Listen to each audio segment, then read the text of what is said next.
But he and I began sitting down. First of all, we go do things together. We go to education together.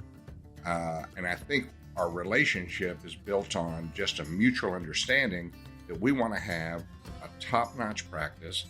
And we both want the same things, whatever that is for you. If you're going to bring somebody in, then that's what you need to communicate with that partner to make sure you're on the same page. You're playing the same sheet of music.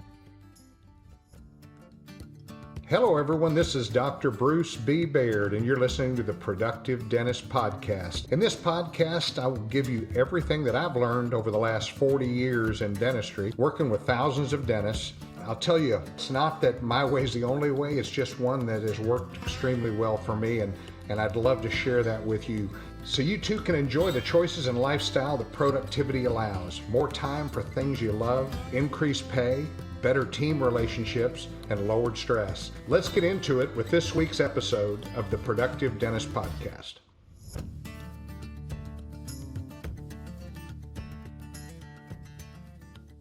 Hi, this is Dr. Bruce Baird with the Productive Dentist Podcast, and this is episode number 111. And today, I hear this conversation all the time, that, dealing with partnerships or dealing with associates, and how difficult it is. And, I've got some personal experience there. I think I had 9 or 10 associates over the years. And I don't think I was following the advice I'm going to give you today, early on in my career, but I began to learn, sometime probably 15 years in, after associates would come and go, that there's got to be a reason that people come and go, or that they, for instance, one associate came in, ran copies of records, took 8 employees and left and opened up a practice on Monday. And this happened to have been a friend of mine who was working with me. So it's kind of like coming home and all your furniture's gone and your wife's gone. So, that's the kind of feeling that you have. But I hear these rumblings and these complaints about associates and about partners. And I've never actually been an associate, so I can't address it from that side, but I can only feel how important it is. It's like a relationship. It's really like a marriage. How well you communicate with your spouse. We're talking. We go to dinner. We do things together. Later on in my career, at first I would say, okay, this is the way it's going to be. It's my office. This is the way it's going to be. And then as I saw the back door wide open with people coming in, staying for a year and a half, 2 years, and then leaving. And I never cared if they went down the street. That was not my concern. I just wanted to find somebody who was going to be around, that could learn the systems that we had. And how much time does it take to retrain? Well, unfortunately, most of us don't train our associates or our partners, working with our partners. I say train a partner. I'm talking about referring back and forth between partners, having lunch once a week where we're communicating about things, all about dentistry, but also things about family, because this is, it's an agreed upon course of action between two parties. So we talk about relationships, and it can be, it can be frustrating, with associates, because they're not doing it the way you do it. But you have to remember, you may have been doing it for 15 or 20 or 25 years, and they may be early out of school, or it may be somebody that's towards the end of their career. And those require different skills to be able to work with them. And if it's a young dentist, first of all, I love having young dentists come in the office as an associate. They're wide-eyed, they're ready to go. They love seeing what's going on, and how we produce what we produce. But I wouldn't really share with them how I do it. I would just say, okay, keep an eye on it. Here, you do the fillings, and you do this, and you do that. When I started seeing that probably was not the best way of handling partners and associates. I had a partner early on in my career, and we hung out together some, but we really were doing different things. We really had never sat down and discussed the future of the practice and where we wanted the practice to end up. I was going to education all the time, and he was going home and playing with the kids. Great, no problem there. And I'm glad. I wish I would have played, gone home, more often. But that wasn't the point. The point was we drifted apart because I wanted the practice to be a model practice with, unbelievable, quality, with unbelievable technology, high touch, and all of those things. And it's not that he didn't want that. It's just he wasn't willing to put the work in to do that. And so we drifted apart. I wish we would have communicated better then, because we probably would still be partners. The guy that left and took all the charts, I drew a line in the sand saying, this is the way we do things. And, I don't blame him for leaving. I wish he would have said something to me, but that's what happens when relationships break down. And the same thing happens with associates.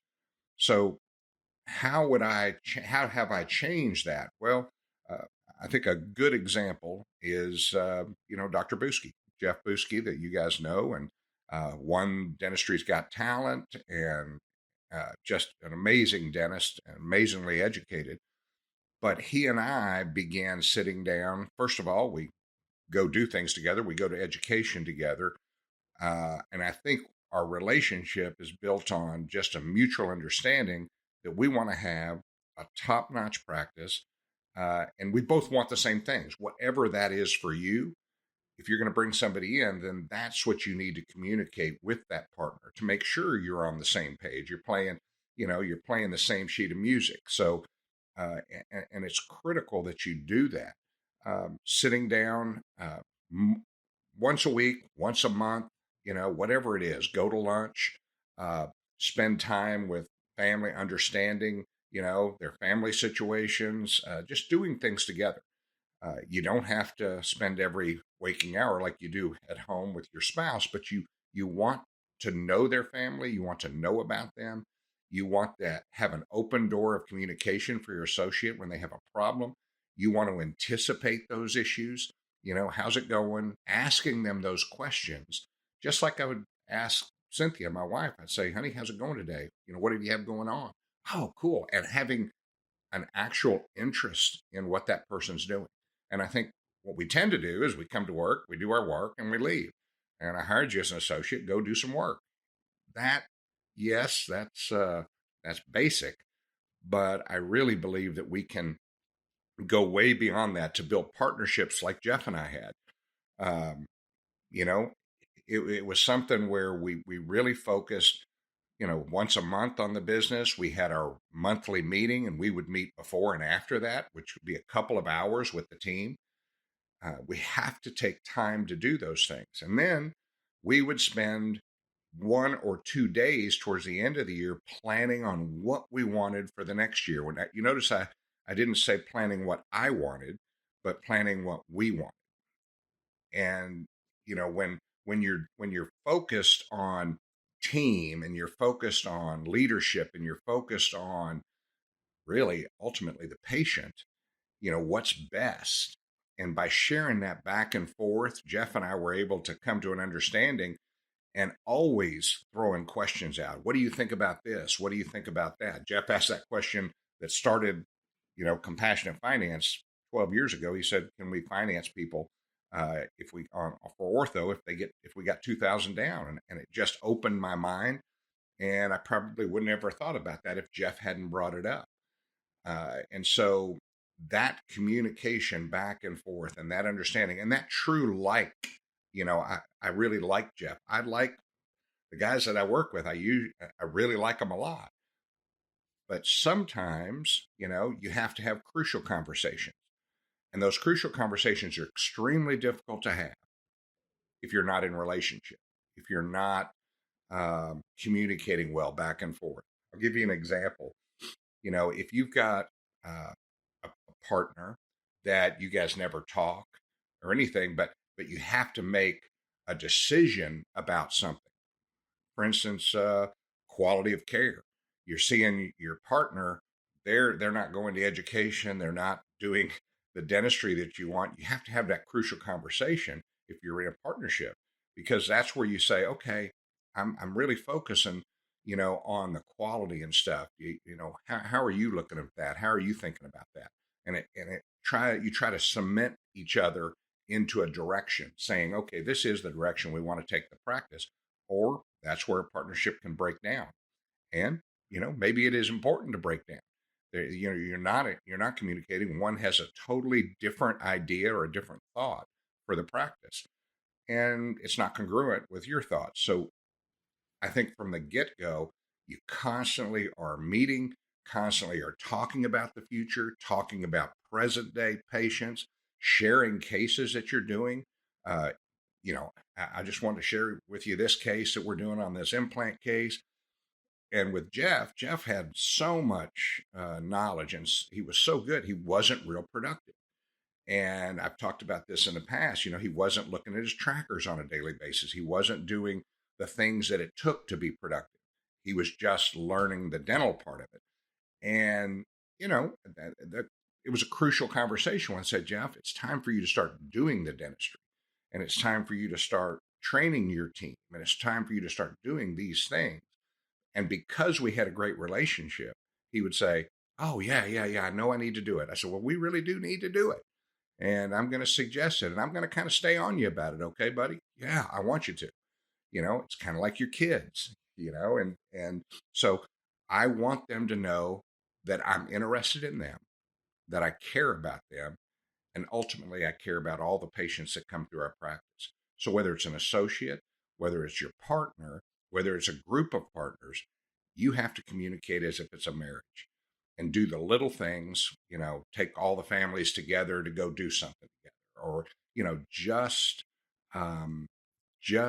the things that are going to cement the relationship.